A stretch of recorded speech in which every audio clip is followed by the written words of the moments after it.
My husband died suddenly, and his delusional best friend is trying to hijack his memorial, told lies about our marriage, and is trying to make herself the widow instead of me. Posted by you/angry widow? I'll try to make this brief. My 28F husband, Jonah, 36M, passed away unexpectedly a month ago from a stroke. I don't want to get specific about that part, it's the worst pain I've ever felt in my entire life, and I'm still not sure how I'm ever going to move on. We were married for 5 years, together for 7.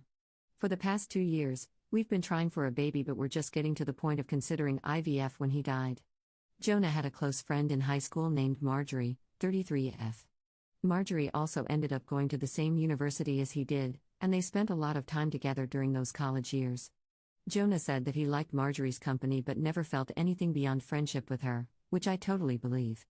Jonah dated other women during that period but told me that several times Marjorie hinted that she wanted him to ask her out. She also joked about wanting him to be her plan B in case she didn't meet someone and get married by 30. By the time I started dating Jonah, he had moved a couple of hours away from his hometown and Marjorie.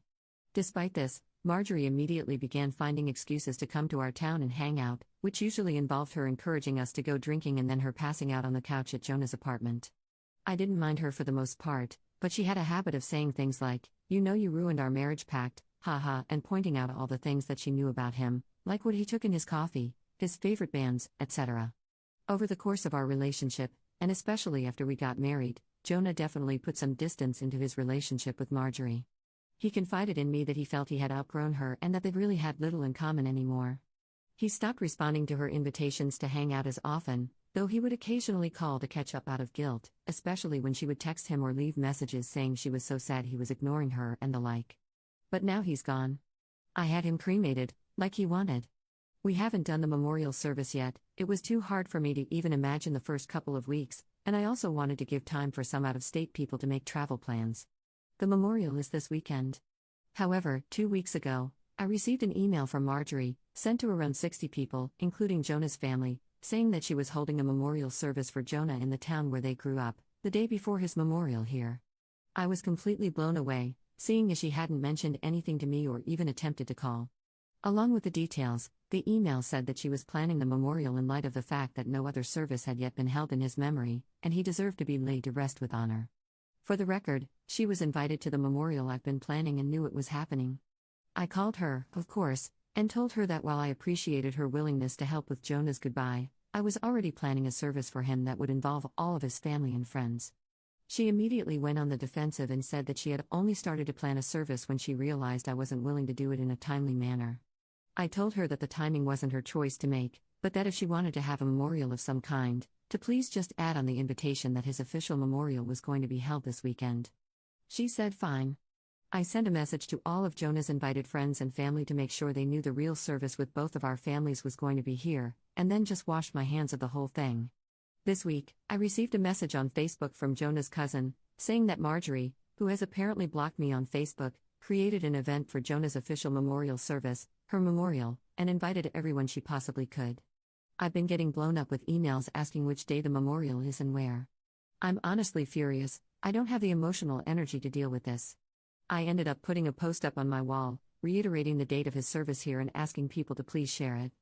Thankfully, I think the older members of the family don't use Facebook or email very often, so most of them haven't been confused, but a lot of people now think that Marjorie's service is the real one. I called Marjorie again, asking her to add an addendum to her event saying that his actual memorial was going to be here. She told me that Jonah would have wanted it this way and that if I couldn't appreciate her efforts, I wasn't invited to say goodbye to Jonah. I told her that was fine, seeing as I'd already said goodbye to Jonah when I held him as he died. She hung up. Apparently, she's now spreading information to her mutual friends with Jonah, saying that he was planning on leaving me because I wasn't able to conceive. She also said that we had approached her to carry a baby for us, all absolute lies. His cousin sent me a screenshot of a text where she said that Jonah always thought we would have the cutest baby together and that Op doesn't understand how much he wants children. I'm at a loss as to what to do. I don't care what she says about me, but she's now tarnishing my husband's memory, especially by saying that he wanted a divorce.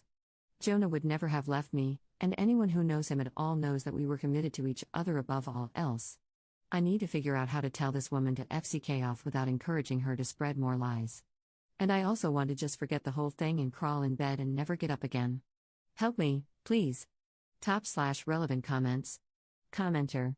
I'm so sorry for your loss. I can't imagine the pain you must be in right now. Marjorie sounds completely insane and malicious. If I were in your shoes, I'd be very tempted to go scorched earth on her, but that wouldn't be the most constructive approach here. So here's what I'd do instead. Send an email to all of the guests you've invited to attend the actual memorial service stating, just to reiterate, the service will be held at X location on Y date. Do not mention Marjorie, her lies, or the second service. Contact the funeral home and see what can be done to pull the plug on Marjorie's service. Delete and block this woman on all forms of social media, email, your phone, everywhere. Content yourself with the knowledge that if any of Jonah's and Marjorie's mutual friends have half a brain, they'll understand she's out of her mind or at least being outrageously inappropriate. Update 2 days later. I apologize for not updating sooner, but a lot happened over the last couple of days. Thank you to everyone who offered help and advice. For those who offered monetary assistance, Jonah and I were in a stable financial position. I'm going to be comfortable until I decide to go back to work. Your willingness to help was deeply appreciated, however, and I'm truly bowled over by your kindness. I took the advice of the majority of comments and called the chapel where Marjorie was planning her service. I spoke with the pastor, who immediately told me that he had been trying to get in touch with me regarding the service. Apparently both Jonah and Marjorie had grown up in that church. I am not religious, and neither was Jonah as an adult. My voicemail has been flooded, so it's definitely plausible that I overlooked his call. He immediately expressed how sorry he was to hear of Jonah's loss and said he had received my contact info from Jonah's great aunt, who still attends there. He said he was surprised when Marjorie asked to have a service for Jonah, but she had claimed that Jonah and I were separated and I didn't want to be involved. He had been trying to follow up with me, but obviously, that didn't happen. He was very apologetic and said that we could cancel the service or move forward in any way that felt right to me. He said that he knew the church members would appreciate the service, since many of them remembered Jonah as a boy, but obviously Marjorie would no longer have a role. I agreed that the service could go forward. He called to speak with Marjorie after our conversation and informed her that she was no longer welcome to participate in the organization of the service after her behavior. He wouldn't tell me all that she said, but said she was distraught, and he recommended some mental health/spiritual services to her that he hopes she accepts. She apparently apologized for lying and asked to speak with me, but I declined. I feel bad if she's truly contrite, but I just have too much on my plate right now. We had 2 beautiful services for my husband, first the one at his hometown church, and then the non-religious one that I planned. Everyone who came wanted to honor Jonah, and that's all that really matters. I was told a dozen stories about him that I'd never heard before, and I laughed so hard I cried, then cried some more. My cousin was on the lookout for Marjorie, and I honestly didn't think about her the whole weekend. She turned up for the first service, and then the pastor ended up speaking with her, unbeknownst to me. My cousin says he was sympathetic but firm and told her that her presence there would be inappropriate. Surprisingly, she left without fuss. I'm still not sure the situation is entirely resolved, but I got to lay my husband to rest in the way he deserved, and that's the most important thing to me right now. Thanks, everyone, for your support. Top/relevant comments. Commenter. I'm glad the pastor is such an awesome, compassionate person, and that you were able to memorialize your husband with people who cared about him. Ops response.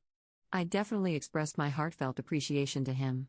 I tend to be uncomfortable in religious settings, which is why I immediately told him that I'm not religious, but I was really moved when he said, "That part doesn't matter right now. You loved your husband, and there is always a place for love here." I teared up, I admit. Second update 4 months later. I'm not sure if anyone will remember this post, but I thought I would update since it's been a few months. I haven't been checking my inbox, and I'm sort of amazed I remembered the password at all, but I appreciate all of you who sent encouraging messages. It means a great deal to me. It's been around 5 months since Jonah died, and honestly, it still feels like I'm waking up and living the same day over and over again. I'm in therapy, but the feeling of grief has not subsided whatsoever. Everything reminds me of Jonah, and I still feel like half of me is gone. I'm considering moving out of the country, or at least to a different state, but I also feel like a piece of Jonah is here in the house where we lived. Even worse, Marjorie has still not disappeared. I deleted my social media a couple of months ago in an attempt to simplify my life, but my cousin, who also knows Marjorie, let me know that she has been recently posting photos of herself on Facebook, with Jonah. Some were from several years ago, but she was saying things like "I still miss my man every day and I can't wait until Jonah's baby arrives." She is apparently pregnant and claiming that the baby is my husband's. She has also photoshopped his face onto several photos, some on another shirtless male posing semi-suggestively with her. The photoshopping is pretty good, but it's obviously not my husband's body. People have been saying things like, "Congratulations, we know you'll be a great mother to Jonah's child." Nobody I knew, thankfully. It honestly made me feel sick, and I went and laid in bed pretty much all day. I hate that she is getting to me like this, but I can't stand the thought that she's claiming my husband was unfaithful to me, and that people are believing it. One bright note is Marjorie's brother, who also knew Jonah. On one of her recent posts, he commented, "WTF Marjorie? I spoke to Jonah like 2 weeks before he died and he said he was trying for a baby with Op. You guys were just friends. This is effed up and you know it." The post was deleted a couple of hours later. I don't know what to do anymore. I don't have the energy to battle with this woman, but I'm infuriated and hurt by this blatantly disrespectful pack of lies that she's spreading. My cousin called her and asked that she remove the photos, but she apparently said that Op can go to hell. She just doesn't want to accept that Jonah wanted a baby with me more, and she couldn't give him one. I'm lost. What can I do about this? It seems like all I can do is sit and watch this crazy woman try to convince Jonah's friends and family that he never loved me. Top/relevant comments. Commenter. This is what you should remember when her delusions get to you, even her own family knows she is crazy. What you and your husband had together doesn't need to be photoshopped and lied about on Facebook, it was real. Every single time that fool has to Photoshop a picture in order to fabricate intimate memories, she is reminded that you are the one who actually got to experience them. You won, and there's not a day that goes by where Marjorie forgets that. Third update 2 weeks later. A lot has happened since my last update. Hopefully, this will be the end of the story. Marjorie's brother became very concerned after speaking to me and apparently questioned Marjorie extensively about her behavior. She continued to claim that she was pregnant with Jonah's baby and that they had had a lengthy affair, but the details didn't add up. The brother knew Jonah pretty well and was generally aware of his work schedule, etc. She said they were meeting at a hotel at lunchtime 3 days a week, but he knew that Jonah came home for lunch with me every day. Stuff like that. He went home late that night to sleep on it. After he went home, Marjorie came over to see me at 3 a.m. She started screaming at me to come outside, saying that I had ruined her relationship with Jonah and how happy they were before me, etc. I called the police and her brother, who both arrived around the same time. She pushed the police officer who tried to ask her what was going on and was immediately arrested. I felt bad for her brother, but he just apologized to me repeatedly.